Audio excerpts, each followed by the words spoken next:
Dear students, welcome back to our class. যে যেখান থেকে ক্লাসটি দেখতেছো সবাইকে স্বাগতম। আজকে আমরা পড়ব নবম দশম শ্রেণীর রসায়ন বইয়ের নবম অধ্যায়ে, যার শিরোনাম হচ্ছে এসিড ক্ষারক সমতা। তো আমরা এসিড এবং ক্ষারক নিয়ে অনেক কথা শুনেছি। এসিড ক্ষারক সমতা, এসিড ক্ষারকের প্রশমন বিক্রিয়া, সেটিও আমরা দেখেছি। তো এটা নিয়েই এখন এখানে বিস্তারিত আলোচনা করা হবে।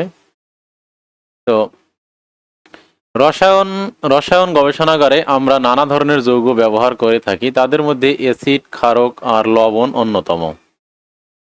রসায়নের শিক্ষার্থী হিসেবে তোমাদেরকেও অ্যাসিড, ক্ষারক এবং লবণ সম্পর্কে জানতে হবে। ল্যাবরেটরিতে আমরা পরীক্ষা নিরীক্ষা করার জন্য গাঢ় অ্যাসিড বা গাঢ় ক্ষারের পরিবর্তে লঘু অ্যাসিড বা লঘু ক্ষারই বেশি ব্যবহার করি। খাদ্যের মাধ্যমে আমরা অ্যাসিড, ক্ষারক ও লবণ পেয়ে থাকি, যা আমাদের শরীরের জন্য আবশ্যক। অ্যাসিডকে ক্ষারক দ্বারা প্রশমিত করে লবণ তৈরি করা হয়, অথবা ক্ষারককে অ্যাসিড দ্বারা প্রশমিত করে লবণ তৈরি করা হয়। তাহলে অ্যাসিডকে ক্ষার দ্বারা এবং অথবা ক্ষারকে অ্যাসিড দ্বারা প্রশমিত করলে সেখানে লবণ তৈরি হয়। অ্যাসিডকে ক্ষার দ্বারা প্রশমিত করলে লবণ তৈরি হয়, অথবা ক্ষারককে যদি অ্যাসিড দ্বারা প্রশমিত করি তাহলে লবণ তৈরি হয়, এবং উভয় ক্ষেত্রেই পানি তৈরি হয়। ঠিক আছে, এবং তাপ উৎপন্ন হয়। কোন দ্রবণ অ্যাসিড ধর্মী না ক্ষার ধর্মী তা আমরা ল্যাবরেটরিতে বিভিন্ন পরীক্ষার মাধ্যমে জানতে পারি। এদের মধ্যে লিটমাস পরীক্ষা, পিএইচ মান পরীক্ষা সবচেয়ে বেশি ব্যবহৃত হয়। প্রয়োজনীয় সব অ্যাসিড, ক্ষারক এবং লবণ আমাদের পরিবেশকে আবার বিভিন্নভাবে দূষিতও করছে। এসব বিষয়ে এই অধ্যায়ে আলোচনা করা হবে। তো অ্যাসিড এবং ক্ষারক, লবণ এগুলো আমরা ব্যবহার করি আমাদের শরীরের জন্য যেরকম উপকারী, একইভাবে এগুলো আমাদের ক্ষতিও করে থাকে বিভিন্ন রকম। 9.1 অ্যাসিড। রাসায়নিক দ্রব্যাদির মধ্যে অ্যাসিড খুবই গুরুত্বপূর্ণ। অ্যাসিড এক ধরনের গুরুত্বপূর্ণ রাসায়নিক দ্রব্য, যা পানিতে দ্রবীভূত করলে অ্যাসিডের অণু বিয়োজিত হয়ে হাইড্রোজেন আয়ন বা প্রোটন দান করে। ঠিক আছে, তাহলে অ্যাসিডের এটা হচ্ছে একটা মৌলিক বৈশিষ্ট্য, অর্থাৎ অ্যাসিড হওয়ার অন্যতম শর্ত হচ্ছে এটা যখন পানিতে দ্রবীভূত করা হবে সেটা পানিতে বিয়োজিত হয়ে হাইড্রোজেন আয়ন অথবা প্রোটন দান করবে। এখন এইচ প্লাসকে কেন প্রোটন বলা হচ্ছে? তার কারণ আমরা জানি হাইড্রোজেনের যে পরমাণু, এই পরমাণুতে আমরা জানি ভিতরে একটা মাত্র প্রোটন থাকে আর বাইরে থাকে একটা ইলেকট্রন। এখানে কোনো নিউট্রন থাকে না, যেটা হাইড্রোজেন, বেসিক হাইড্রোজেন যেটা। এরপর ডিউটেরিয়াম, ট্রিটিয়াম আছে, ওগুলো না। তো মেইন হাইড্রোজেন যেটা, সেখানে একটা প্রোটন থাকে, একটা ইলেকট্রন থাকে। এই যদি এখন একটা ইলেকট্রন দান করে, অর্থাৎ এই ইলেকট্রনটা যদি সে করে ত্যাগ করে, তাহলে সেখানে কিন্তু একটা প্রোটন ব্যতীত আর কিছুই থাকে না, অর্থাৎ এই কক্ষপথটা আর থাকে না, শুধুমাত্র একটা প্রোটন থাকে। এই জন্য বলা হচ্ছে, এই জন্য হাইড্রোজেন অর্থাৎ এইচ প্লাস আয়নকে, হাইড্রোজেন আয়নকে বলা হয় এক প্রোটন। হাইড্রোজেন আয়নকে শুধু প্রোটন বলা হয়, তার কারণ হাইড্রোজেন আয়নের মধ্যে প্রোটন ছাড়া আর কিছুই অবশিষ্ট থাকে না। একটা ইলেকট্রন থাকে, সেটাও সে দান করে ফেলেছে ইতিমধ্যে। যেমন হাইড্রোক্লোরিক অ্যাসিড, সালফিউরিক অ্যাসিড, এরা তীব্র অ্যাসিড, এরা জলীয় দ্রবণে নিম্নরূপে বিয়োজিত হয়। তো হাইড্রোজেন ক্লোরাইড যে গ্যাস, হাইড্রোজেন ক্লোরাইড গ্যাস, এটা পানিতে যখন দ্রবীভূত হয় তখন হাইড্রোক্লোরিক অ্যাসিডে পরিণত হয়, তখন এটাকে অ্যাকোয়াস বলা হয়। অর্থাৎ হাইড্রোজেন ক্লোরাইড গ্যাসের জলীয় দ্রবণটাই হচ্ছে হাইড্রোক্লোরিক অ্যাসিড, এবং এটা পানিতে যখন মেশানো হয় তখন এটা এইচ প্লাস এবং ক্লোরাইড আয়নে বিয়োজিত হয়। তাহলে এটা কি করতেছে, তোমার এই যে হাইড্রোজেন প্লাস আয়ন দান করতেছে। একইভাবে H2SO4 এটা কি করে, দুইটা হাইড্রোজেন আয়ন উৎপন্ন করে এবং সালফেট আয়ন উৎপন্ন করে। এটা যখন পানিতে মেশানো হয় তখন এমনি এই ফর্মেটে আসে, অর্থাৎ দেখো এখানে সে এইচ প্লাস আয়ন দান করতেছে। ঠিক আছে।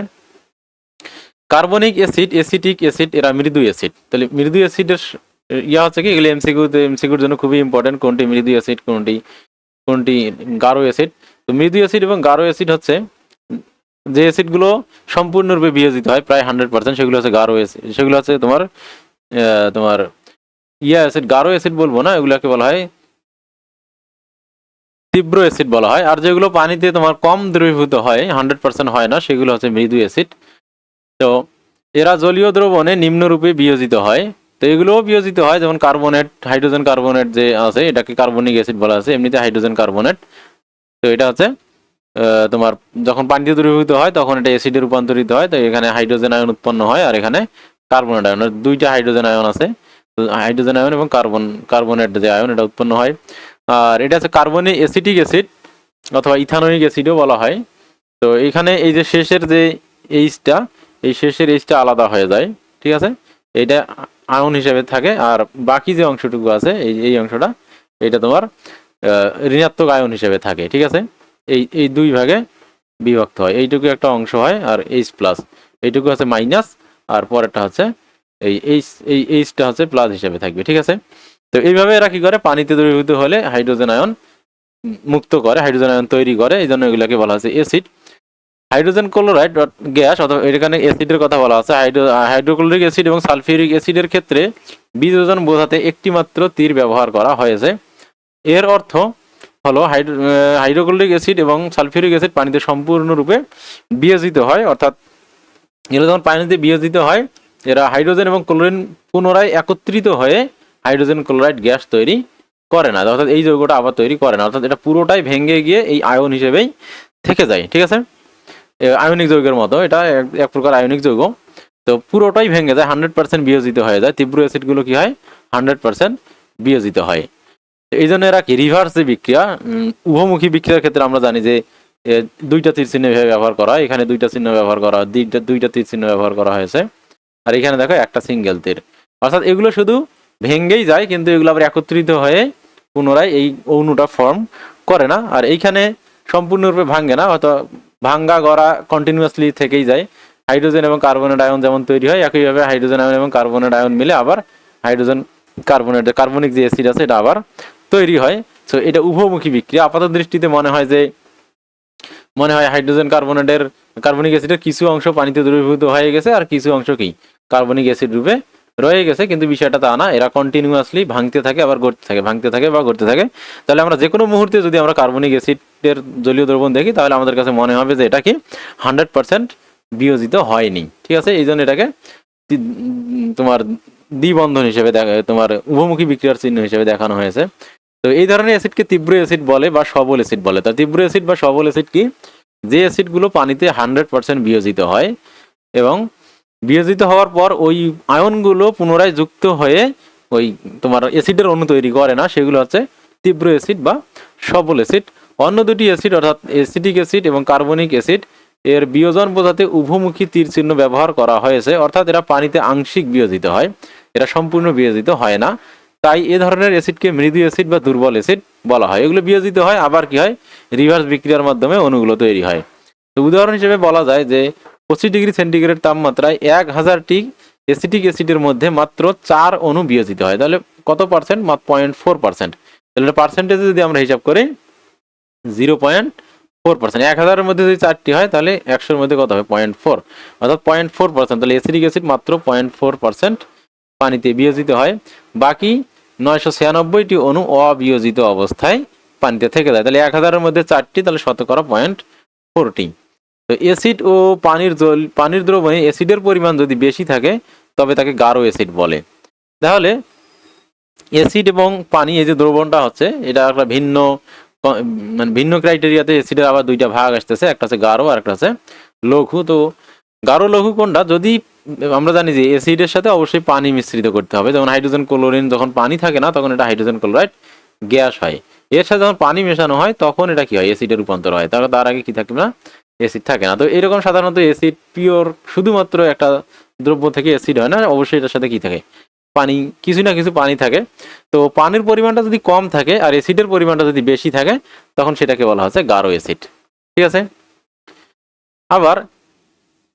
আবার যদি অ্যাসিডের জলীয় দ্রবণে পানির পরিমাণটাই বেশি থাকে অ্যাসিডের তুলনায়, অনেক পানিটাই বেশি আছে, তখন তাকে বলা হয় লঘু অ্যাসিড। তাহলে অ্যাসিডের আবার দুইটা ক্রাইটেরিয়ার উপর ভিত্তি করে অ্যাসিডের আমরা দুই ধরনের প্রকারভেদ দেখলাম। একটা হচ্ছে কি তীব্র আর তোমার মৃদু, তীব্র আর মৃদু, আর একটা হচ্ছে গাঢ় আর একটা হচ্ছে লঘু, গাঢ় আর লঘু। তীব্র আর একটা নাম আছে সবল। তাহলে এই এই এই এই ভাগটা কিভাবে করা হয়েছে, এটা বিয়োজনের পার্সেন্টেজের উপর ভিত্তি করে। যদি সব 100% বিয়োজিত হয় তাহলে তীব্র, আর যদি অল্প পরিমাণ বিয়োজিত হয় তাহলে এটা হচ্ছে মৃদু। আর গাঢ় এবং লঘু এটাকে ভাগ করা হয়েছে দ্রবণের পানি এবং অ্যাসিডের দ্রবণে পানির পরিমাণ বেশি নাকি কম। অ্যাসিডের পরিমাণ যদি বেশি হয় তাহলে সেটাকে বলা হচ্ছে গাঢ়। অ্যাসিডের পরিমাণ, অ্যাসিডটা পানিতে বেশি আছে নাকি কম আছে, যদি 50%-এর বেশি অ্যাসিড থাকে তাহলে সেটা গাঢ়, আর যদি 50%-এর কম অ্যাসিড থাকে আর 50%-এর বেশি পানি থাকে তখন সেটাকে আমরা বলবো লঘু অ্যাসিড, ঠিক আছে। অ্যাসিড টক স্বাদযুক্ত, তোমরা নিশ্চয় তেঁতুল খেয়েছো যা খুব টক, তাহলে অ্যাসিডের স্বাদ হচ্ছে কেমন, টক। তাহলে অ্যাসিডের স্বাদ টক, এটা মাথায় রাখতে হবে। অ্যাসিড হচ্ছে টক স্বাদযুক্ত। তো তেঁতুলের ভেতর টার্টারিক অ্যাসিড থাকে, এগুলো খুবই গুরুত্বপূর্ণ এমসিকিউ, এগুলো পরীক্ষায় আসে। তেঁতুলের ভিতর টার্টারিক অ্যাসিড থাকে, তাই তেঁতুল টক। আর একটা খুবই গুরুত্বপূর্ণ এমসিকিউ প্লাস এটা ল্যাবরেটরির জন্য খুবই গুরুত্বপূর্ণ, অ্যাসিড নীল রঙের দ্রবণ লিটমাস পেপারকে লাল রঙের লিটমাস পেপারে পরিণত করে, এভাবে মাথায় রাখবা। অ্যাসিডের আরেকটি নাম হচ্ছে অম্ল। অ্যাসিডের আরেকটি নাম হচ্ছে কি? অম্ল। এইভাবে মাথায় রাখবে, অম্ল করে লাল। তাহলে অম্ল কেমন করে? লাল করে। তাহলে কাকে লাল করে? নীলকে লাল করে। নীল কি? Litmus, litmus paper. তাহলে নীল লিটমাসকে সে লাল করে, তাহলে অম্ল করে লাল, অম্ল করে লাল। ঠিক আছে? তো এইভাবে লিটমাস পেপার দিয়ে অ্যাসিড বা ক্ষার চিহ্নিত করা যায়। তো অ্যাসিড ধাতব অক্সাইডের সাথে বিক্রিয়া করে লবণ তৈরি করে। অ্যাসিড ক্ষারের সাথে বিক্রিয়া করে যেমন লবণ উৎপাদন করে, একইভাবে ধাতব অক্সাইডের সাথে বিক্রিয়া করেও লবণ তৈরি করে। তাহলে অ্যাসিড চেনার একটা উপায়, যে একটা পদার্থ অ্যাসিড কি অ্যাসিড না, সেটা ধাতব অক্সাইডের সাথে বিক্রিয়া করে যদি লবণ তৈরি করে, তাহলে সেটা বোঝা যাবে সেটা অ্যাসিড। তাহলে এখানে কি করে? ক্যালসিয়াম অক্সাইড এবং হাইড্রোক্লোরিক অ্যাসিড এই দুটো বিক্রিয়া করে। ক্যালসিয়ামের সাথে ক্লোরিনের অধিক আকর্ষণ হবে, তার কারণ ক্যালসিয়াম হচ্ছে বেশি তড়িৎ ধনাত্মক, ক্লোরিন হচ্ছে বেশি তড়িৎ ঋণাত্মক। তাহলে এরা পরস্পরকে, আমরা জানি যে সমযোজী বন্ধনের তুলনায় আয়নিক বন্ধন কি বেশি শক্তিশালী। এখানে দুইটাই হচ্ছে কি সমযোজী বন্ধন। তো যদি এখানে আয়নিক বন্ধন গঠনের সুযোগ থাকে, তাহলে তারা সমযোজী বন্ধন ভেঙে আয়নিক বন্ধন গঠন করবে। তাহলে এটা দুইটাই যেহেতু সমযোজী বন্ধন, এখানে যদিও তোমার কি থাকে এইচ প্লাস আর সিএল মাইনাস হিসেবে থাকে, তারপর এটা কিন্তু সমযোজী বন্ধন না, এটা আয়নিক বন্ধনের সমযোজী বন্ধন। সমযোজী বন্ধন বন্ধনের প্রক্রিয়া হচ্ছে সমযোজী, কিন্তু ক্লোরিনের ইলেকট্রনের প্রতি আকর্ষণ বেশি থাকার কারণে ক্লোরিন ওই ইলেকট্রন শেয়ার কিন্তু ইলেকট্রনটাকে বেশি নেয়, আর হাইড্রোজেন কম না। এটা কিন্তু 100% কি না আয়নিক যৌগ না, hydrogen chlorine, hydrogen chloride gas এটা। বাট আর ক্যালসিয়াম অক্সাইড এটাও হ্যাঁ, এই ক্যালসিয়াম অক্সাইডটা আয়নিক যৌগ, কিন্তু তারপরও এইখানে তোমার এটার সাথে ক্যালসিয়ামের সাথে অক্সিজেনের যে পরিমাণ বন্ধন, তার চেয়ে ক্লোরিনের বন্ধনটা কি বেশি স্থায়ী। ঠিক আছে? এই জন্য ক্যালসিয়াম তোমার ক্লোরিনের সাথে যুক্ত হয়ে ক্যালসিয়াম ক্লোরাইড তৈরি করে। প্রত্যেকটা পদার্থের মধ্যে কি আছে? ভিন্ন ভিন্ন আকর্ষণ শক্তি কাজ করে। সব পদার্থের মধ্যে, সব মৌলের মধ্যে, যে কোনো দুটি মৌলের মধ্যে তোমার যৌগ গঠন করার যে প্রবণতা, এটা একই থাকে না। কিছু কিছু মৌল আছে তাদের মধ্যে যৌগ গঠন করার প্রবণতা বেশি। এই জন্য ক্যালসিয়াম এখানে অক্সিজেনকে ছেড়ে দিয়ে তোমার ক্লোরাইডের সাথে যুক্ত হবে, ক্যালসিয়াম ক্লোরাইড তৈরি হবে, আর ওখানে পানি তৈরি হবে। ঠিক আছে?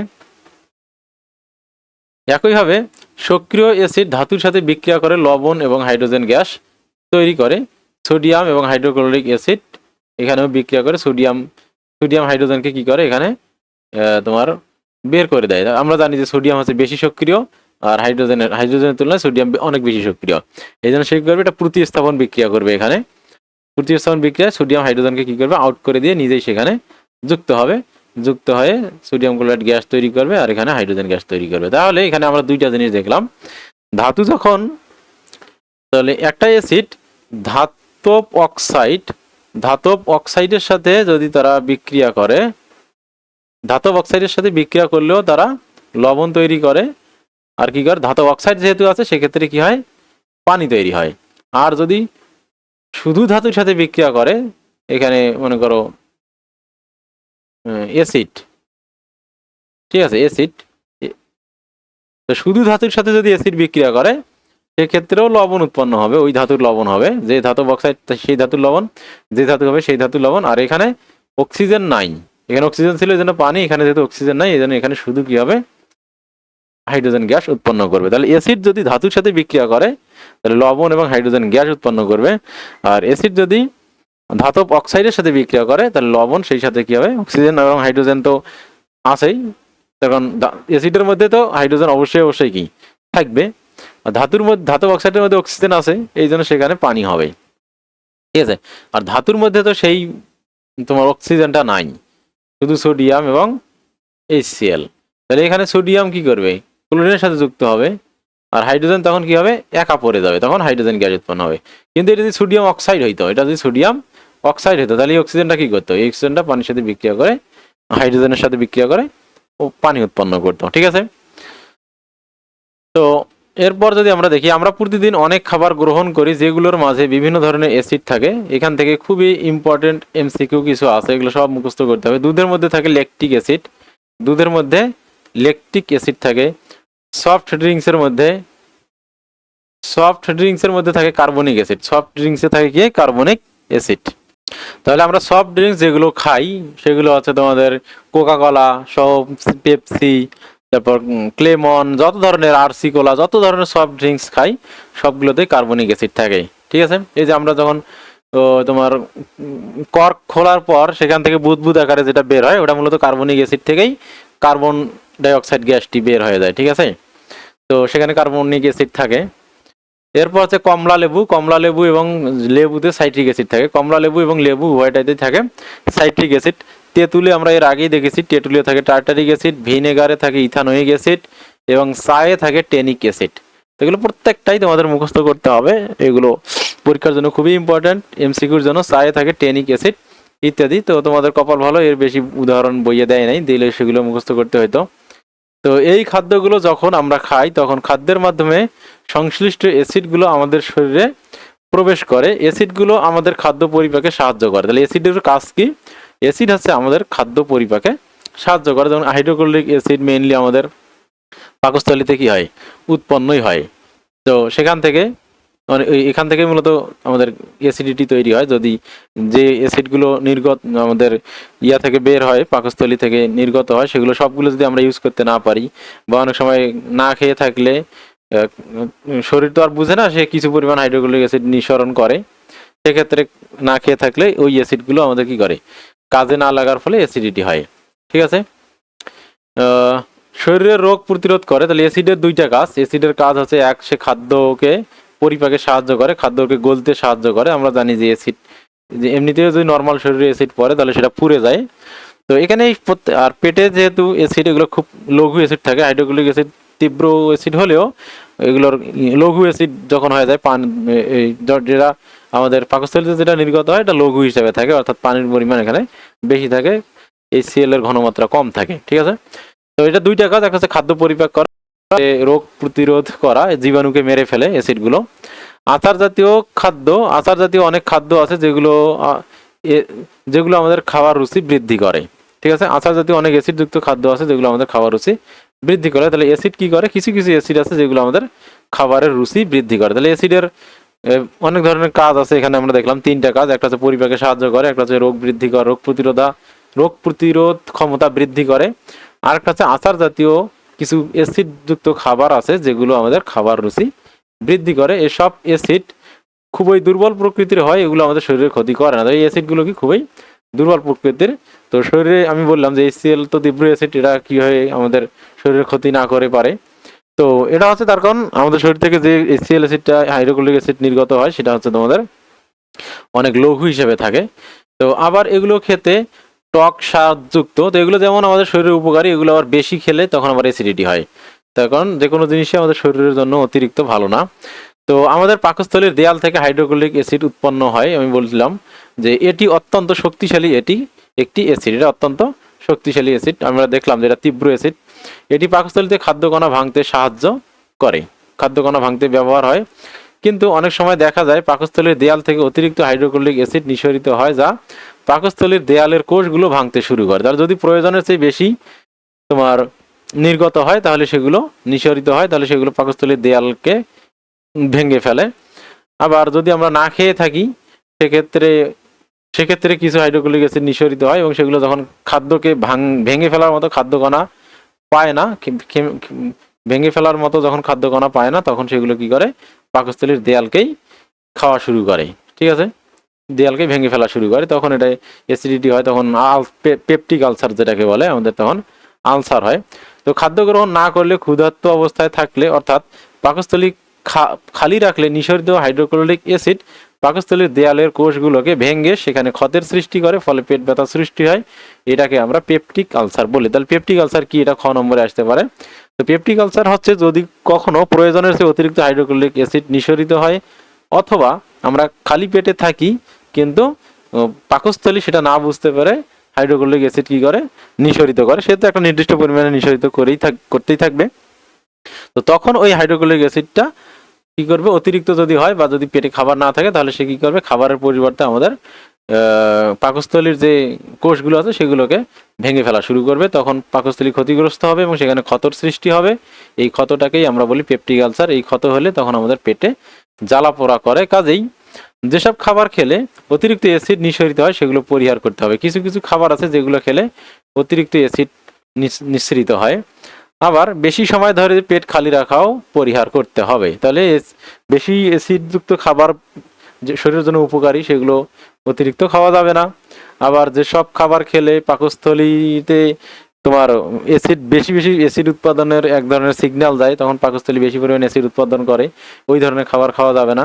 সেই সাথে সাথে আমাদের খালি পেটেও থাকা যাবে না দীর্ঘ সময়। এই অধ্যায়ে অ্যাসিডের আরও ধর্ম এবং তাদের ব্যবহার সম্পর্কে আমরা জানতে পারবো।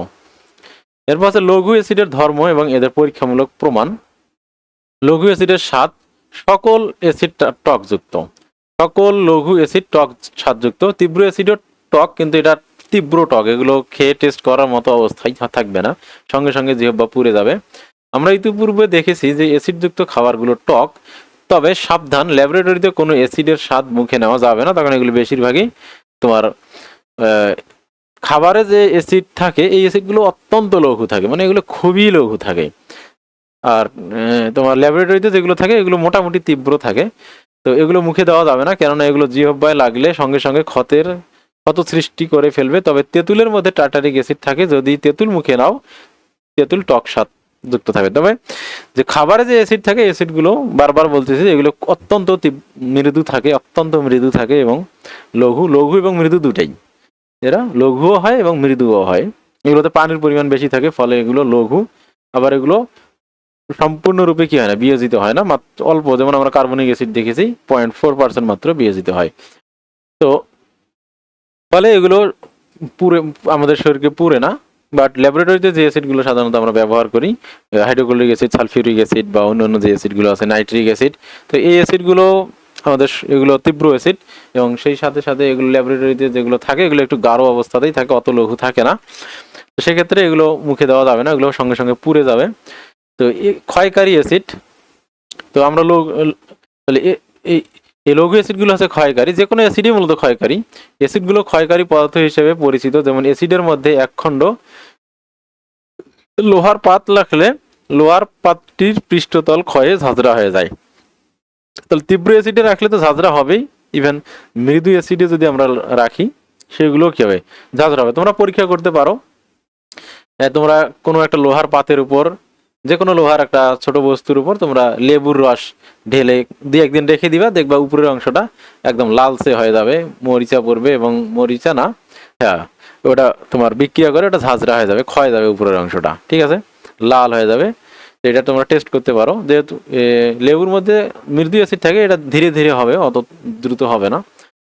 এরপর হচ্ছে লিটমাস পরীক্ষা। তাহলে আমরা একটু আগে দেখছি অম্ল করে লাল, অর্থাৎ অম্ল নীল লিটমাসকে লাল করে, অ্যাসিড নীল বর্ণের লিটমাসকে লাল বর্ণে পরিণত করে, অম্ল করে লাল। একটি পরীক্ষা নলে 2-3 ml হাইড্রোক্লোরিক অ্যাসিড নিয়ে এতে 1 টুকরা লিটমাস কাগজ যোগ করো। এটা তোমরা কিনতে পারবা, যেগুলো কিছু দোকান আছে নির্দিষ্ট, ওই দোকানগুলোতে। নীল রঙের লিটমাস কাগজটি লাল বর্ণে পরিণত হয়েছে, ঠিক আছে। একইভাবে সালফিউরিক অ্যাসিড, নাইট্রিক অ্যাসিড বা অন্যান্য যে কোনো অ্যাসিড নিয়ে এই পরীক্ষা করতে পারো। এখানে দেখো প্রত্যেকটা অ্যাসিডের সংকেত এবং নামগুলো দেওয়া নাই, কিন্তু আমি নামগুলো বলতেছি, নোট করে রাখবা। এটা হচ্ছে সালফিউরিক অ্যাসিড, এটা হচ্ছে নাইট্রিক অ্যাসিড, এটা হচ্ছে কি নাইট্রিক অ্যাসিড বা অন্য যে কোনো অ্যাসিড। এমনকি তেঁতুল বা আচারের মধ্যেও পানিতে ভেজা নীল লিটমাস যোগ করলে নীল লিটমাস লাল বর্ণের কাগজে পরিণত হবে, ঠিক আছে। তো এরপর হচ্ছে সক্রিয় ধাতুর সাথে অ্যাসিডের বিক্রিয়া, ঠিক আছে। আমরা ধাতুর সাথে অ্যাসিডের বিক্রিয়া একটু আগে দেখেছি, যে ধাতুগুলো কি করবে, অ্যাসিডের সাথে বিক্রিয়া করে তার লবণ তৈরি করবে, অর্থাৎ অ্যাসিডের যে ঋণাত্মক অংশটুকু আছে, যেমন আমরা হাইড্রোক্লোরিক অ্যাসিডের সাথে দেখেছিলাম, হাইড্রোক্লোরিক অ্যাসিডের সাথে যখন ছিল এই সেম বিক্রিয়া হাইড্রোক্লোরিক অ্যাসিডের সাথে হইতে পারে, তখন ম্যাগনেসিয়াম কি হবে, ক্লোরাইড তৈরি হবে, ঠিক আছে, ম্যাগনেসিয়াম ক্লোরাইড তৈরি হবে, MgCl2 তৈরি হবে, আর এখানে কি হবে, হাইড্রোজেন গ্যাস তৈরি হবে, ঠিক আছে, ধাতুর সাথে। তাহলে ধাতুর যে নেগেটিভ অংশটা আছে তার অ্যাসিডের নেগেটিভ অংশের সাথে ধাতু যুক্ত হয়, তার লবণ তৈরি করবে। আর ধাতুর সাথে অ্যাসিডের সাথে হাইড্রোজেন আয়ন অবশ্যই থাকবে, সেটি কি করবে হাইড্রোজেন গ্যাসে রূপান্তরিত হবে। ঠিক আছে, তো অ্যাসিড অ্যাসিড সক্রিয় ধাতু যেমন পটাশিয়াম, সোডিয়াম, ম্যাগনেসিয়াম ইত্যাদির সাথে বিক্রিয়া করে সংশ্লিষ্ট ধাতুটির লবণ তৈরি করে, যে ধাতুর সাথে বিক্রিয়া করে তার লবণ, এবং হাইড্রোজেন গ্যাস উৎপন্ন করে। যেহেতু শুধু ধাতু, এখানে অক্সিজেন নাই, অক্সাইড নাই, এই জন্য তোমার পানি উৎপন্ন হবে না। এখন তোমরা মনে করতে পারো এখানে তো সালফেটের মধ্যে তো পানি আছে, সেই পানি অক্সিজেন আছে, সেই অক্সিজেন দিয়ে পানি তৈরি হবে না কেন? না, এখানে এই সালফেটটা তো ভাঙবে না, তার কারণ এটা তো একটা আয়ন হিসেবে কাজ করে। এটাকে আমরা কি বলি? যৌগমূলক বলি, তাই না? যৌগমূলক তো একটা আয়ন হিসেবে কাজ করে, একটা পরমাণুর মতো সে আচরণ করে। তো সেক্ষেত্রে এই অক্সিজেন ওখানে গিয়ে কি হবে না, পানি তৈরি করবে না।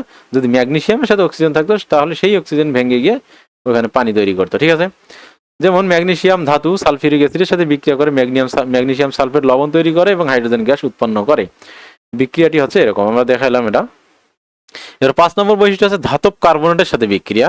ধাতব কার্বনেটের সাথে লঘু অ্যাসিডের বিক্রিয়া। ঠিক আছে, তো লঘু অ্যাসিড বলতে বোঝা যাচ্ছে এখানে মানে পানির পরিমাণটা একটু বেশি থাকবে। তীব্র অ্যাসিডের বিক্রিয়াটা কেন দেখানো হয় না? তার কারণ তীব্র অ্যাসিডেও বিক্রিয়া হয়, কিন্তু এখানে অনেক তাপ এবং প্রচুর পরিমাণে তাপ উৎপন্ন হয় এবং বিস্ফোরিত হয়ে যেতে পারে, এই জন্য সাধারণত লঘু অ্যাসিডের সাথে বিক্রিয়াগুলো ঘটানো হয়।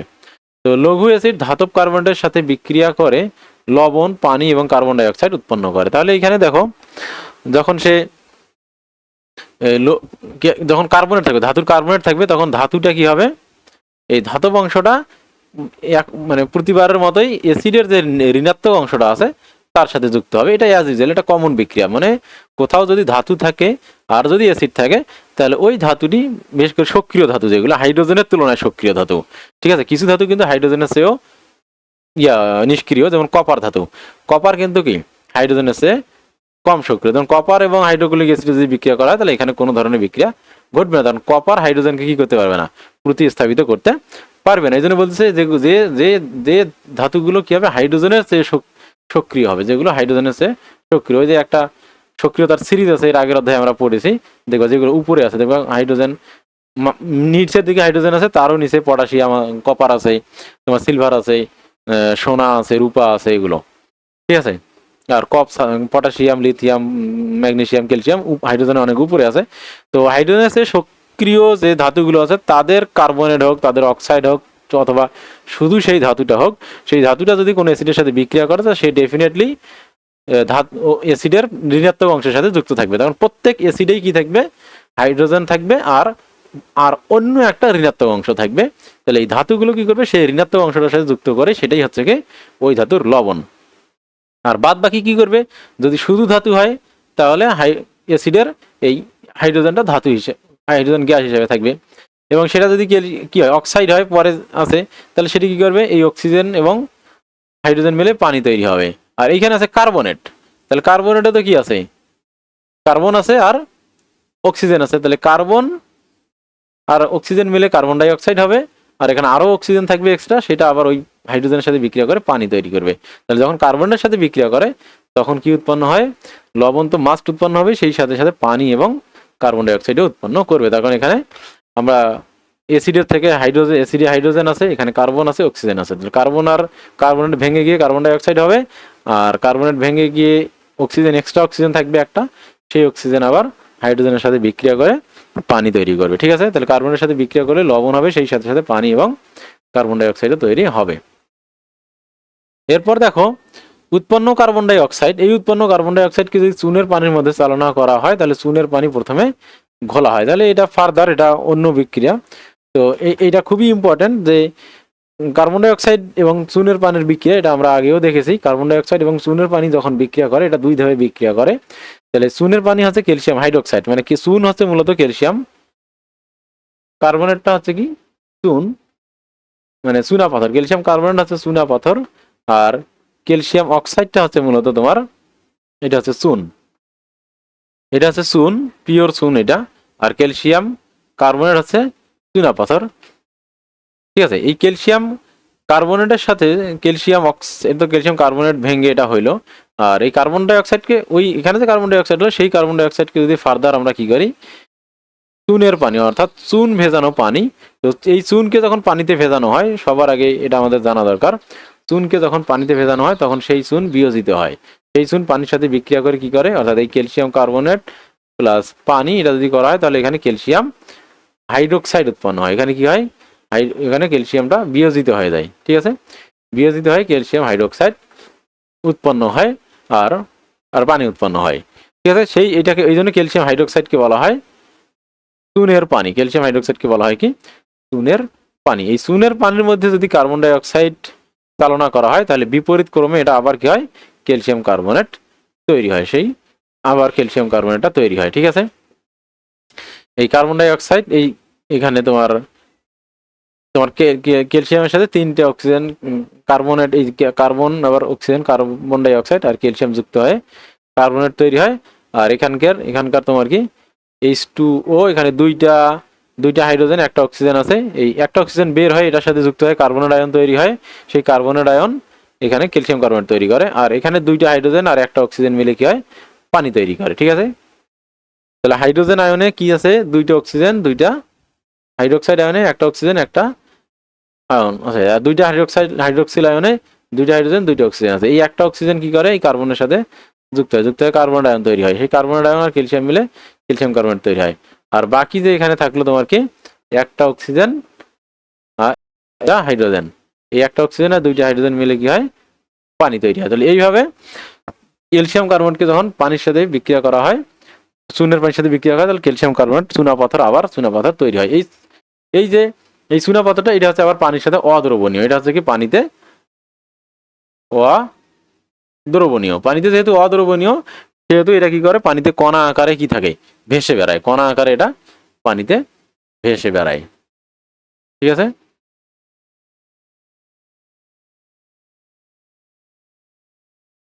তো এটা যেহেতু পানিতে কণা আকারে ভেসে বেড়ায়, এই জন্য পানিকে কি করে, পানিকে ঘোলা দেখায়, ঠিক আছে। এখানে অদ্রবণীয় ক্যালসিয়াম কার্বনেট উৎপন্ন হওয়ার কারণে চুনের পানি ঘোলা দেখায়। এই জন্য যদি প্রথমে চুনের পানিতে ফু দেওয়া হয়, বা ওই যে ওখান থেকে উৎপন্ন ক্যালসিয়াম কার্বন ডাই অক্সাইড দেয়, আমাদের ফুয়ের মধ্যে কিন্তু কার্বন ডাই অক্সাইড থাকে, তো সেটা প্রথমে কি হয়, পানিটা প্রথমে ঘোলা হয়ে যায়, তার কারণ কি প্রথমেই বিক্রিয়া করে ক্যালসিয়াম কার্বনেট তৈরি করে, ক্যালসিয়াম কার্বনেট হচ্ছে অদ্রবণীয়, এই জন্য পানি ঘোলা হয়। কিন্তু যদি আরো কার্বন ডাই অক্সাইড এর মধ্যে, যদি আরো কার্বন ডাই অক্সাইড কি করা হয়, যুক্ত করা হয়, এর মধ্যে কি করা হবে, আরো কার্বন ডাই অক্সাইড যুক্ত করা হবে, তখন কি হবে, তো এই চুনের পানির মধ্যে যদি এখানে কি করি, আমরা আরো কার্বন ডাই অক্সাইড যুক্ত করি, তখন আবার সেই পানিটি স্বচ্ছ হয়। কেন, সেটা আমরা পরে দেখাচ্ছি। যে এই ঘোলা চুনের পানিতে যদি অতিরিক্ত কার্বন ডাই অক্সাইড গ্যাস চালনা করা হয়, তাহলে সেটি আবার স্বচ্ছ হয়ে যায়। এক্ষেত্রে অদ্রবণীয় ক্যালসিয়াম কার্বনেটের সাথে কার্বন ডাই অক্সাইড এবং পানি বিক্রিয়া করে দ্রবণীয় ক্যালসিয়াম বাইকার্বনেট উৎপন্ন করার কারণে চুনের পানিকে স্বচ্ছ দেখাচ্ছে। তাহলে যদি আরো অতিরিক্ত কার্বন ডাই অক্সাইড দেওয়া হয়, তখন আবার এই কার্বন ডাই অক্সাইড আর এই পানি এবং এই ক্যালসিয়াম কার্বনেট সবাই একত্রিত হয়ে কি হয়, ক্যালসিয়াম বাইকার্বনেট তৈরি হয়, ঠিক আছে। আমরা কার্বনেট আয়ন এবং বাইকার্বনেট আয়ন পড়ছিলাম, যেটা হচ্ছে কার্বনেট আয়ন 2 আর এটা হচ্ছে কি HCO3 একটা মাইনাস, ঠিক আছে। কার্বনেট আয়ন একটা হাইড্রোজেন যুক্ত হলে বাইকার্বনেট, সালফেট বাইসালফেট ছিল, ঠিক আছে, এইরকম ছিল, সালফেট আর HSO3, এখানে 3 আর কি, সালফেট বাইসালফেট ছিল, ঠিক আছে। তো সালফাইড বাইসালফেট, নাইট্রেট, হ্যাঁ নাইট্রেটে ছিল না। তো এইভাবে কি হয় তোমার, এখানে এই ক্যালসিয়াম কার্বনেট, পানি এবং কার্বন ডাই অক্সাইড সব একত্রিত হয়ে ক্যালসিয়াম বাইকার্বনেট তৈরি হয়, ঠিক আছে। ক্যালসিয়াম বাইকার্বনেট আবার পানিতে দ্রবণীয়, এটা আবার কি পানিতে দ্রবণীয়। এবার যখন পানিতে দ্রবণীয় হবে, আমরা জানি যে পদার্থগুলো পানিতে দ্রবণীয় হয়, সেগুলোতে পানিতে মেশালে পানি স্বচ্ছ হয়ে যায়, যেহেতু পানির সাথে এটা একদম বিশ্লিষ্ট হয়ে যায়, অণুগুলো আলাদা হিসাবে থাকে না, আয়ন আকারে কি হয়ে যায়, পানির সাথে ভেঙে ভেঙে আলাদা হয়ে যায়, এই জন্য এটা স্বচ্ছ দেখায়। একইভাবে ধাতব কার্বনেটগুলো লঘু সালফিউরিক অ্যাসিড কিংবা লঘু নাইট্রিক অ্যাসিডের সাথে একই ধরনের বিক্রিয়া করে সালফেট লবণ বা নাইট্রেট লবণ উৎপন্ন করে। প্রত্যেকটাই সেম ভাবেই বিক্রিয়া করবে। এই তোমার অ্যাসিডের যে নেগেটিভ অংশ, অ্যাসিডের নেগেটিভ অংশের সাথে ধাতুটা যুক্ত হবে, সোডিয়াম বা সোডিয়াম সালফেট উৎপন্ন করবে। একইভাবে এখানে এই যে নেগেটিভ অংশ আছে, এই নেগেটিভ অংশের সাথে ধাতুটা যুক্ত হয়ে তোমার ক্যালসিয়াম নাইট্রেট উৎপন্ন করবে। আর এই যে কার্বনেট এবং এই যে হাইড্রোজেন আছে, এইটা মিলে কি হবে, কার্বন ডাই অক্সাইড উৎপন্ন করবে আর পানি উৎপন্ন করবে, কার্বন ডাই অক্সাইড উৎপন্ন করবে আর পানি উৎপন্ন করবে। পানি এবং হাইড্রোজেন, অক্সিজেন এবং হাইড্রোজেন যখনই একসাথে হবে, তখন বাই ডিফল্ট এখানে কি হবে, পানি উৎপন্ন হবে। আবার কার্বন এবং অক্সিজেন যখন একত্রিত হবে তখন সেখানে by default carbon dioxide উৎপন্ন করে। যদি কোনো ম্যাক্সিমাম ক্ষেত্রেই যখন কোনো বিক্রিয়া তোমরা দেখবা কার্বন কার্বন হাইড্রোজেন এবং অক্সিজেন একসাথে আছে, তখন বুঝবা এখানে পানি এবং কার্বন ডাই অক্সাইড দুটাই উৎপন্ন হবে। তার কারণ এই অক্সিজেন হাইড্রোজেনের সাথেও যুক্ত হবে, অক্সিজেন কার্বনের সাথেও যুক্ত হবে। এটা হচ্ছে ইন জেনারেল হয়। আর আমরা জানি যে সায়েন্সের সব কিছুরই ব্যতিক্রম আছে।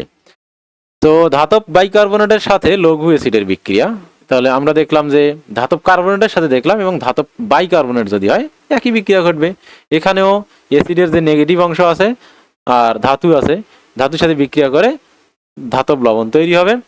আর এইখানেও দেখো আমি কি বলছি, এখানেও কিন্তু কি আছে, হাইড্রোজেন আছে, কার্বন আছে, অক্সিজেন আছে, তিনটা জিনিস একসাথে আছে, তার মানে পানি উৎপন্ন হবে এবং কার্বন ডাই অক্সাইড উৎপন্ন হবে। কিন্তু এখানে সমতা যখন আমরা করব তখন কার্বন ডাই অক্সাইড এবং পানির যে পরিমাণটুকু আছে, অনুপাতগুলো আছে, এগুলো কি হবে, কম বেশি হবে। যেমন সোডিয়াম কার্বনেট, আমরা একটু আগে এখানে আমি যদি লিখি, এই যে দেখো এখানে সোডিয়াম কার্বনেট, সোডিয়াম কার্বনেটের সাথে যখন যদি এখানে সোডিয়াম কার্বনেটের সাথে কার বিক্রিয়া দেখানো হয়েছে, নাইট্রিক অ্যাসিড, এখানে সোডিয়াম বাইকার্বনেটের সাথে নাইট্রিক অ্যাসিড। হ্যাঁ, তো এখানে যদি আমরা নাইট্রিক অ্যাসিডের বিক্রিয়া দেখি তাহলে এখানে তৈরি হয়েছে কত, নাইট্রিক অ্যাসিড HCO3 বিক্রিয়া করে হবে ক্যালসিয়াম নাইট্রেট,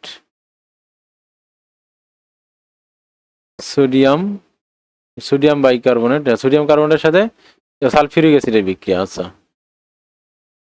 দেখো এখানে সোডিয়াম কার্বনেটের সাথে সালফিউরিক অ্যাসিডের বিক্রিয়া হয়েছে। এখানে তোমার সোডিয়াম সালফেট লবণ তৈরি হয়েছে, পানি 1 অণু, কার্বন ডাই অক্সাইড 1 অণু উৎপন্ন হয়েছে। কিন্তু এইখানে দেখো সোডিয়াম বাইকার্বনেটের সাথে যখন সালফিউরিক অ্যাসিডের তৈরি হয়েছে তখন এখানে 2 অণু সোডিয়াম বাইকার্বনেট লেগেছে এবং এখানে পানি উৎপন্ন হয়েছে 2 অণু এবং কার্বন ডাই অক্সাইড উৎপন্ন হয়েছে 2 অণু, আর সোডিয়াম সালফেট 1 অণু উৎপন্ন হয়েছে। বাট মানে মোট কথা হচ্ছে যে সোডিয়াম কার্বনেট এবং সোডিয়াম বাইকার্বনেট, যে মানে অর্থাৎ ধাতব কার্বনেট এবং ধাতব বাইকার্বনেটের সাথে ধাতুর বিক্রিয়াগুলো একই রকম হবে, কিন্তু সমতাকৃত সমীকরণে তাদের পরিমাণগুলো কি হবে, ভিন্ন ভিন্ন হবে। অর্থাৎ প্রয়োজনীয় মোল সংখ্যাটা, অর্থাৎ পরমাণু মানে একটা বিক্রিয়া ঘটার জন্য যে প্রয়োজনীয় মোল সংখ্যাগুলো আছে সেগুলো কি হবে, ভিন্ন ভিন্ন হবে। তাছাড়া উৎপাদগুলো কি হবে, একই রকম হবে, কিন্তু উৎপাদের পরিমাণটা কি হবে, কম বেশি হবে। ঠিক আছে, এর পাশে ধাতব হাইড্রোক্সাইডের সাথে বিক্রিয়া, অর্থাৎ এইটাই হচ্ছে মূলত ক্ষার। ধাতব হাইড্রোক্সাইডের সাথে বিক্রিয়া, এটি হচ্ছে কি ক্ষার।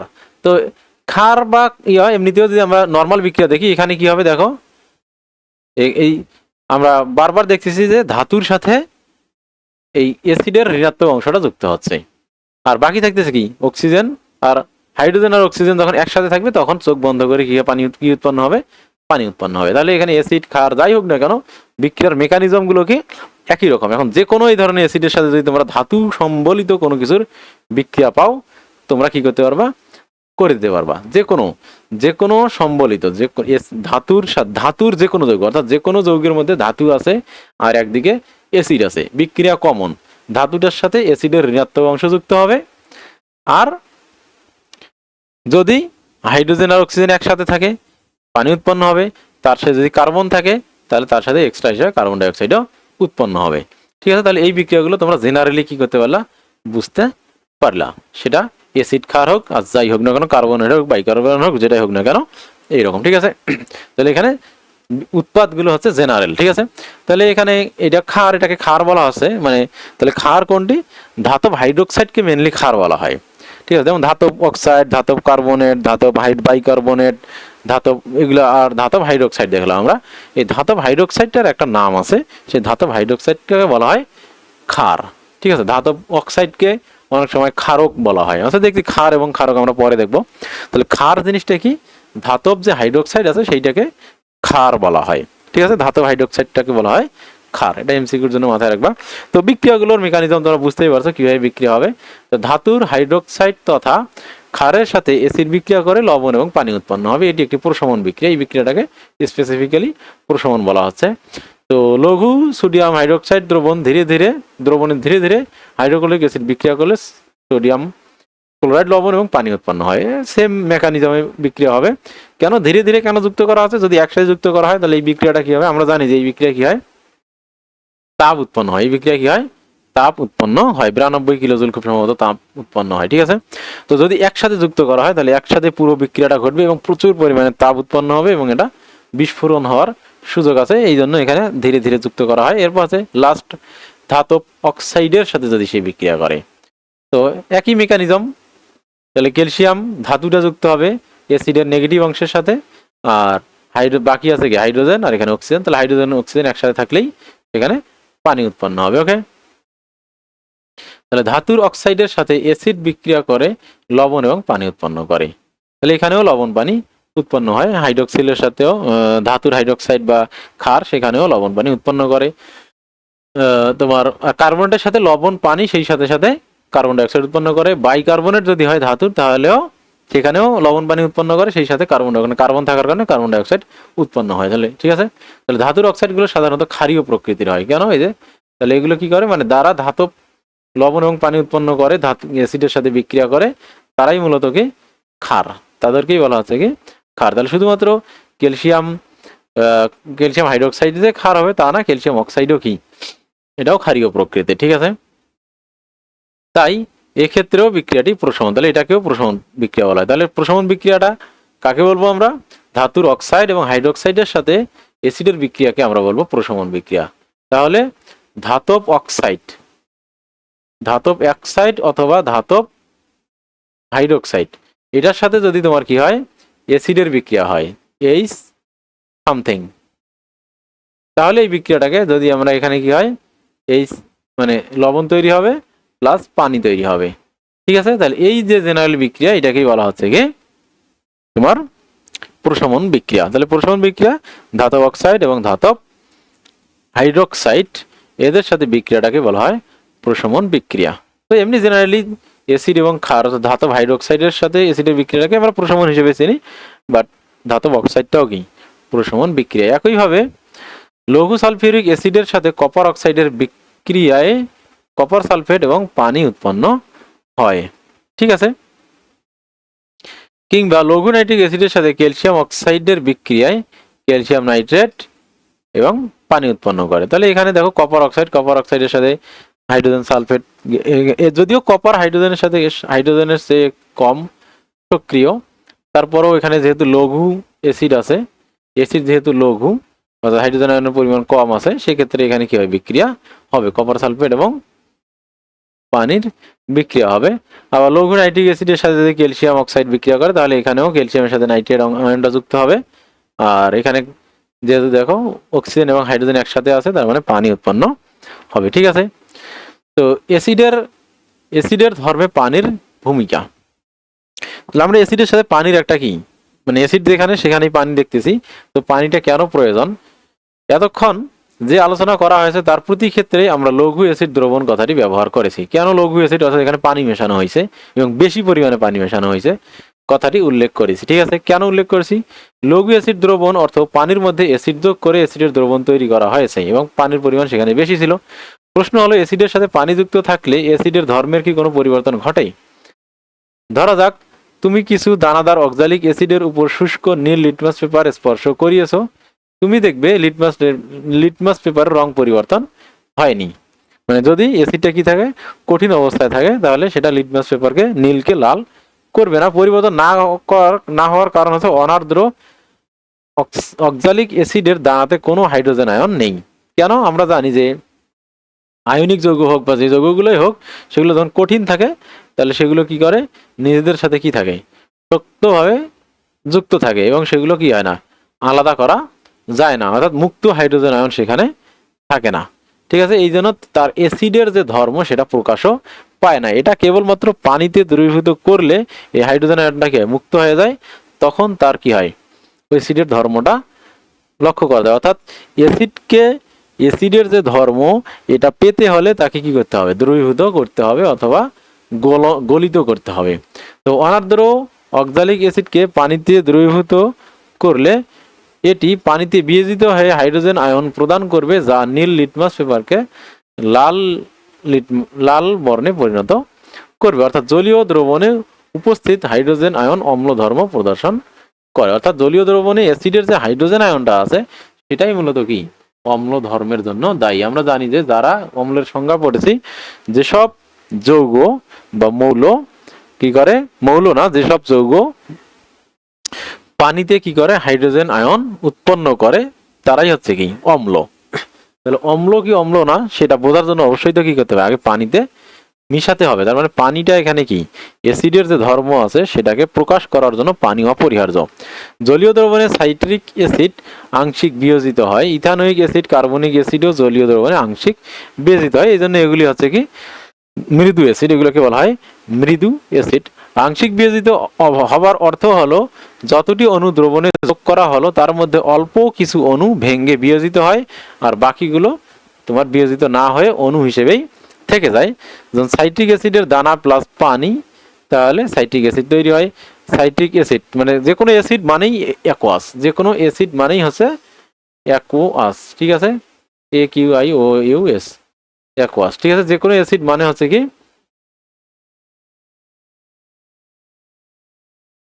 যে কোনো অ্যাসিড মানেই হচ্ছে সেটা অ্যাকোয়াস, অর্থাৎ জলীয় দ্রবণ। জলীয় দ্রবণ ছাড়া অ্যাসিডের ধর্ম প্রকাশ পাবে না। তাহলে এই সাইট্রিক অ্যাসিড যখন এইটা পানি থেকে হাইড্রোজেন আয়ন এবং সাইট্রেট আয়ন তৈরি করবে, ঠিক আছে। এরপর আছে জলীয় দ্রবণে হাইড্রোজেন ক্লোরাইড সম্পূর্ণরূপে আয়নিত হয় ফল এবং হাইড্রোজেন আয়ন উৎপন্ন হয়। তাহলে হাইড্রোজেন আয়ন ওই অ্যাসিডগুলো সম্পূর্ণরূপে বিয়োজিত হয় না, কিন্তু হাইড্রোজেন ক্লোরাইড গ্যাস এবং এটা সাধারণত গ্যাস হিসেবে থাকে, পানিতে যুক্ত করলে এটা হাইড্রোজেন ক্লোরাইডের যে অ্যাকোয়াস, অর্থাৎ এটাই মূলত কি হয় তোমার অ্যাসিড, ঠিক আছে, এটাই মূলত কি অ্যাসিড। এটা তখন ভেঙে গিয়ে কি হয় হাইড্রোজেন আয়ন এবং ক্লোরাইড আয়নে পরিণত হয়, ঠিক আছে। বিশুদ্ধ সালফিউরিক অ্যাসিড এবং নাইট্রিক অ্যাসিড বর্ণহীন তরল পদার্থ। তাহলে এটা মাথায় রাখতে হবে, বিশুদ্ধ সালফিউরিক অ্যাসিড এবং নাইট্রিক অ্যাসিড এরা কি বর্ণহীন তরল। নাইট্রিক অ্যাসিড হচ্ছে HNO3, সালফিউরিক অ্যাসিডের সংকেত সবাই জানে, আর হাইড্রোক্লোরিক যে অ্যাসিড সেটাকে আরো সবাই জানে। তো এই দুইটা হচ্ছে কি বর্ণহীন তরল পদার্থ, এই দুটি হচ্ছে কি বর্ণহীন তরল পদার্থ। এতে যৌগ দুটি আণবিক অবস্থায় থাকে, আয়নিত নয় বলে, অর্থাৎ হাইড্রোজেন আয়ন উপস্থিত নয় বলে বিশুদ্ধ সালফিউরিক অ্যাসিড এবং নাইট্রিক অ্যাসিড অ্যাসিডের ধর্ম প্রদর্শন করে না। অর্থাৎ বিশুদ্ধ সালফিউরিক অ্যাসিড এবং নাইট্রিক অ্যাসিড তরল অবস্থায় থাকে, ঠিক আছে, তরল অবস্থায় থাকে, কিন্তু এগুলো কি থাকে না বিয়োজিত অবস্থায় থাকে না, এগুলো প্রত্যেকটাই একটা অণু হিসেবে থাকে। প্রত্যেকটা কি থাকে যখন এগুলো জেনারেল সাধারণ তাপমাত্রায় সালফিউরিক অ্যাসিড এবং নাইট্রিক অ্যাসিড কি থাকে তরল অবস্থায় থাকে, যেমন হাইড্রোক্লোরিক অ্যাসিড কি থাকে গ্যাস অবস্থায় থাকে।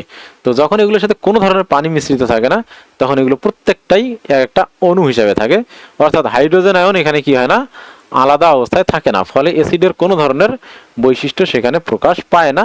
তো এই ধরনের অ্যাসিডে যদি আমরা শুকনো হাত দেই তাহলে আমাদের হাত পুড়বেও না, ঠিক আছে।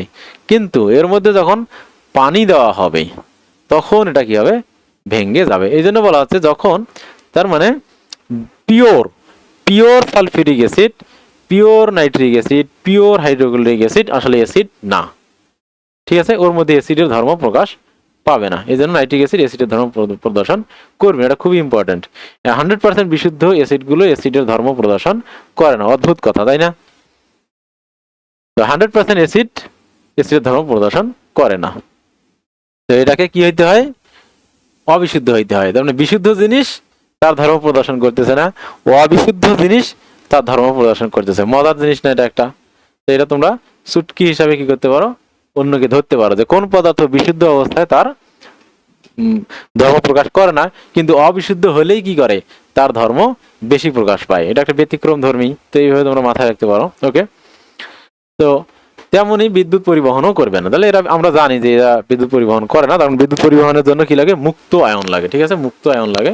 তো এখানে যেহেতু এগুলো মুক্ত আয়ন হিসেবে থাকে না, তো এই অ্যাসিডগুলোকে শুধু পানিতে দ্রবীভূত করলেই হাইড্রোজেন আয়ন উৎপন্ন হয় এবং অ্যাসিডের ধর্ম প্রদর্শন করে এবং বিদ্যুৎ পরিবহন করে, ঠিক আছে। যখন এরা পানিতে দ্রবীভূত হবে তখন হাইড্রোজেন আয়ন আলাদা হয়ে যাবে, সালফেট আয়ন আলাদা হয়ে যাবে, ঠিক আছে। একইভাবে নাইট্রিক অ্যাসিডের সাথে এটার সাথে যখন পানিতে মেশানো হবে তখন এটা ভেঙে যাবে, ভেঙে গিয়ে হাইড্রোজেন আয়ন এবং নাইট্রেট আয়ন আলাদা হয়ে যাবে। এখন এরা অ্যাসিডের ধর্ম প্রদর্শন করবে তোমার এই হাইড্রোজেন আয়নের কারণে এবং এই দুইটা আয়নের কারণে এদের বিদ্যুৎ পরিবহন করা হয়। আমরা এর আগের অধ্যায়ে দেখেছি কিভাবে তড়িৎ বিশ্লেষণের মাধ্যমে বিদ্যুৎ পরিবহন করে এরা, ঠিক আছে। এরপর দেখো যে সকল যে সকল অ্যাসিড জলীয় দ্রবণে আংশিক আয়নিত হয় তারা হচ্ছে দুর্বল অ্যাসিড। এগুলো আমরা এর আগেও দেখেছি। যেগুলো আংশিক দ্রবীভূত হয় সেগুলো হচ্ছে দুর্বল অ্যাসিড, যেগুলো অধিক পরিমাণে দ্রবীভূত হয় আয়নিত হয় সেগুলো হচ্ছে তীব্র অ্যাসিড। 100% তীব্র অ্যাসিডগুলো 100% হয়। শক্তিশালী অ্যাসিড জলীয় দ্রবণে সম্পূর্ণরূপে আয়নিত হয়। এবং এখানে একটা ইনফরমেশন দেওয়া ছিল যে কার্বনিক যেটা অ্যাসিড ছিল CH3COOH, এই অ্যাসিডটা মাত্র 0.4% দ্রবীভূত হয়, অর্থাৎ 1000 আয়নের মধ্যে মাত্র 4টি, ঠিক আছে। দুর্বল অ্যাসিডের দ্রবণে হাইড্রোজেনের আয়নের পরিমাণ কম থাকে, এই জন্য এটা কম ক্ষতিকর হয়। কিন্তু শক্তিশালী অ্যাসিডের দ্রবণে হাইড্রোজেন আয়নের পরিমাণ অনেক বেশি থাকে, এই জন্য এখানে অ্যাসিডের যে বৈশিষ্ট্য সেটা অনেক বেশি প্রকাশ পায়, ঠিক আছে। এরপর দেখো গাঢ় অ্যাসিড। যে অ্যাসিডে পানির পরিমাণ তুলনামূলকভাবে কম থাকে তাকে বলা হয় গাঢ় অ্যাসিড, ঠিক আছে। পানি বেশি থাকলে লঘু অ্যাসিড, আর পানি যদি কম থাকে অ্যাসিড বেশি থাকে তাহলে সেটি হচ্ছে গাঢ় অ্যাসিড। ল্যাবরেটরিতে বিভিন্ন সময়ে বিভিন্ন ধরনের গাঢ় অ্যাসিড ব্যবহার করা হয়, যেমন গাঢ় হাইড্রোক্লোরিক অ্যাসিড, গাঢ় সালফিউরিক অ্যাসিড, গাঢ় নাইট্রিক অ্যাসিড ইত্যাদি। এই অ্যাসিডগুলো হাতে, মুখে, চোখে বা শরীরে পড়লে ক্ষতের সৃষ্টি হয়। এজন্য হাতে হ্যান্ড গ্লাভস, চোখে গগলস, মুখে মাস্ক, শরীরে অ্যাপ্রন ইত্যাদি পরিধান করে সতর্কতার সাথে কাজ করতে হবে। এক ফোঁটাও যদি পড়ে তাহলে ওই জায়গায় পুড়ে যাবে। গাঢ় hydrochloric acid, hydrogen chloride gas পানিতে দ্রবীভূত করে যে দ্রবণ উৎপন্ন হয় তাকেই হাইড্রোক্লোরিক অ্যাসিড বলে। তাহলে হাইড্রোক্লোরিক অ্যাসিড আর কিছুই না, হাইড্রোজেন ক্লোরাইড যে গ্যাস আছে সেই গ্যাস যখন পানিতে মিশ্রিত হয় বা পানিতে দ্রবীভূত হয়, পানিতে আয়নিত হয়, সেটাই হচ্ছে কি হাইড্রোক্লোরিক অ্যাসিড, ঠিক আছে। তাহলে হাইড্রোজেন ক্লোরাইড গ্যাসের জলীয় দ্রবণটাই হচ্ছে হাইড্রোক্লোরিক অ্যাসিড। তুলনামূলক কম পরিমাণ পানিতে অধিক পরিমাণে হাইড্রোজেন ক্লোরাইড গ্যাস দ্রবীভূত করে গাঢ় অ্যাসিড তৈরি করা হয়। গাঢ় হাইড্রোক্লোরিক অ্যাসিড দ্রবণ যে বোতলে রাখা হয় সেই বোতলের মুখ খুললেই হালকা কুয়াশার মতো সৃষ্টি হয় এবং তীব্র ঝাঁঝালো গন্ধ পাওয়া যায়। তাহলে কি হয়, গাঢ় হাইড্রোক্লোরিক অ্যাসিড যদি কোনো বোতলে রাখা হয় তাহলে সেখান থেকে কি হয়, হালকা কুয়াশার মতো সৃষ্টি হয় এবং তীব্র ঝাঁঝালো গন্ধ হয়। যে কোনো অ্যাসিডেরই তীব্র ঝাঁঝালো গন্ধ আছে, ঠিক আছে। যেগুলো তীব্র অ্যাসিডের সেগুলো তীব্র ঝাঁঝালো গন্ধ থাকে। এজন্য গাঢ় হাইড্রোক্লোরিক অ্যাসিডের মুখ খোলার আগে নাকে, মুখে, মাস্ক এবং চোখে নিরাপদ চশমা পরে নিতে হবে, নইলে ওই যে হালকা কুয়াশার মতো যে গ্যাসটি আছে সেটি কি হবে, আমাদের চোখে মুখে লেগে এটা কি হতে পারে, চোখে ক্ষতি হতে পারে। গাঢ় নাইট্রিক অ্যাসিড, নাইট্রোজেন যে অক্সাইড, এই গ্যাসকে যদি পানিতে দ্রবীভূত করা হয় তাহলে নাইট্রিক অ্যাসিড তৈরি করা হয়, ঠিক আছে। তাহলে নাইট্রিক অ্যাসিড তৈরি করার উপায় হচ্ছে কি, নাইট্রোজেন ডাই অক্সাইডকে পানির সাথে মেশালেই সেটা কি হবে, নাইট্রিক অ্যাসিড তৈরি হবে এবং নাইট্রাস অক্সাইড তৈরি হবে। এটা হচ্ছে নাইট্রোজেন ডাই অক্সাইড, এটা হচ্ছে নাইট্রাস অক্সাইড, ঠিক আছে। নাইট্রোজেন ডাই অক্সাইডকে পানির সাথে মেশালে নাইট্রিক অ্যাসিড উৎপন্ন হবে, সেই সাথে সাথে নাইট্রাস অক্সাইড তৈরি হবে। কম পরিমাণ পানিতে অধিক পরিমাণ নাইট্রোজেন ডাই অক্সাইড গ্যাস দ্রবীভূত করে গাঢ় নাইট্রিক অ্যাসিড তৈরি করা হয়। যদি পানি বেশি হয় এর সাথে যদি আরো পানি দেয় তাহলে সেটা লঘু হয়ে যাবে, ঠিক আছে, লঘু হয়ে যাবে। তো এই বিক্রিয়াগুলো যে কোনো একটা অ্যাসিড কিভাবে তৈরি হয় তাহলে আমরা এটা শিখলাম। তোমার হাইড্রোজেন ক্লোরাইড গ্যাসকে পানির সাথে মেশালেই সেটা হাইড্রোক্লোরিক গ্যাস তৈরি হবে, এটা খুব ইজি। আর নাইট্রিক অ্যাসিড তৈরি করার উপায় হচ্ছে নাইট্রোজেন ডাই অক্সাইডকে পানির সাথে মেশাইতে হবে, নাইট্রিক অ্যাসিড উৎপন্ন হবে, সেই সাথে সাথে নাইট্রাস অক্সাইডও উৎপন্ন হবে। গাঢ় নাইট্রিক অ্যাসিডের বোতলের মুখ খুললে এখানেও হালকা কুয়াশার মতো গ্যাস বের হয় এবং তীব্র ঝাঁঝালো গন্ধ পাওয়া যায়। নাইট্রিক অ্যাসিড যে কাঁচের বোতলে রাখা হয় সেই বোতলের বর্ণ বাদামি হয়। কেন বাদামি হয় তার কারণ আছে, তাহলে এটা মাথায় রাখতে হবে। নাইট্রিক অ্যাসিড যে বোতলে রাখতে হয় সেই বোতল কি করতে হয়, বাদামি হতে হয়, ঠিক আছে। নাইট্রিক অ্যাসিড যে কাঁচের বোতলে রাখা হয় সেই কাঁচের বোতলের মধ্যে যদি আলো প্রবেশ করে তবে বোতলের মধ্যে যে নাইট্রিক অ্যাসিড আছে সেটি আলোর উপস্থিতিতে ভেঙে যায়। নাইট্রিক অ্যাসিড যাতে আলোর উপস্থিতিতে বোতলের মধ্যে ভেঙে না যায় সেজন্য নাইট্রিক অ্যাসিডকে বাদামি বোতলের মধ্যে রাখা হয়, কারণ বাদামি বোতলের মধ্যে আলো প্রবেশ করতে পারে না, ঠিক আছে। তাহলে এটাকে বাদামি বোতলের মধ্যে রাখার কারণ হচ্ছে যদি আলোর উপস্থিতিতে নাইট্রিক অ্যাসিড এটা ভেঙে গিয়ে আবার কি হবে, নাইট্রোজেন ডাই অক্সাইড এবং পানি উৎপন্ন হবে, ঠিক আছে। এটা আবার ভেঙে যাবে, ভেঙে গিয়ে তোমার নাইট্রোজেন গ্যাস, অক্সিজেন গ্যাস বা নাইট্রোজেন ডাইঅক্সাইড গ্যাস এগুলো তৈরি হবে, অর্থাৎ এই অ্যাসিড হিসেবে আর থাকবে না। অর্থাৎ এই আয়নটা মূলত এটা তো এমনিতে পানিতে তো H+ আর NO3 এই হিসেবেই থাকে, বাট এটা যদি আলোর উপস্থিতি থাকে মেইনলি এটা ভেঙে যাবে, ঠিক আছে, এটা পুরাটাই ভেঙে যাবে, ভেঙে গিয়ে নাইট্রোজেন ডাইঅক্সাইড, অক্সিজেন এগুলো, নাইট্রোজেন এগুলো তৈরি করবে। ফলে যাতে এটা ভেঙে না যায় এই জন্য এটাকে বাদামি বোতলের মধ্যে রাখা হয়, যাতে বাদামি বোতলের মধ্যে দিয়ে আলো প্রবেশ করতে পারে না। গাঢ় sulphuric acid, sulphur trioxide gas পানিতে দ্রবীভূত হয়ে সালফিউরিক অ্যাসিড উৎপন্ন করে। তাহলে এটা কি হয়? Sulphur trioxide. সালফার ট্রাইঅক্সাইডকে যদি পানির সাথে মেশানো হয় তাহলে সালফিউরিক অ্যাসিড তৈরি হয়। যদিও এটা এক ধাপে হয় না, এটা কয়েক ধাপে ঘটে, এখানে এক ধাপেই দিয়েছে। যদি কম পরিমাণ পানিতে অধিক পরিমাণ সালফার ট্রাইঅক্সাইড গ্যাস দ্রবীভূত করা হয় তবে গাঢ় সালফিউরিক অ্যাসিড তৈরি হয়। তো বুঝতে পারছো গাঢ় হওয়ার জন্য পানি হওয়া লাগবে কম। তাহলে আমরা এখানে 3টে অ্যাসিড তৈরি করা শিখলাম। একটা হচ্ছে হাইড্রোক্লোরিক অ্যাসিড, তাহলে এখানে হাইড্রোজেন ক্লোরাইড গ্যাসকে পানির সাথে মেশালেই হাইড্রোক্লোরিক অ্যাসিড তৈরি হবে, ঠিক আছে, এটাই হাইড্রোক্লোরিক অ্যাসিড। হাইড্রোক্লোরিক অ্যাসিডের সংকেত হচ্ছে AQ, আর হাইড্রোজেন ক্লোরাইড গ্যাসের সংকেত হচ্ছে এখানে ব্র্যাকেটে G দিতে হবে। এরপর আছে নাইট্রিক অ্যাসিড তৈরি করার পদ্ধতি শিখলাম। এটা হচ্ছে নাইট্রোজেন ডাইঅক্সাইডের সাথে যদি পানি মেশাই তাহলে HNO3 নাইট্রিক অ্যাসিড তৈরি হবে, সেই সাথে নাইট্রাস অক্সাইড তৈরি হবে, ঠিক আছে। এবার সালফার ট্রাইঅক্সাইড, সালফার ট্রাইঅক্সাইডের সাথে যদি আমরা পানি মেশাই তাহলে এখানে কি হবে? সালফিউরিক অ্যাসিড তৈরি হবে, H2SO4। এই বিক্রিয়াটা কয়েক ধাপে ঘটে, এখানে তোমাদের এক ধাপেই দিয়েছে। এরপর হচ্ছে ক্ষার এবং ক্ষারক। তো অ্যাসিড সম্পর্কে আমরা অনেক পড়াশোনা করলাম, আজকে আমরা এই পর্যন্তই থাকি। ক্ষার এবং ক্ষারকের যে পড়াশোনাটা এটা আমরা পরের ক্লাসে কন্টিনিউ করবো ইনশাআল্লাহ।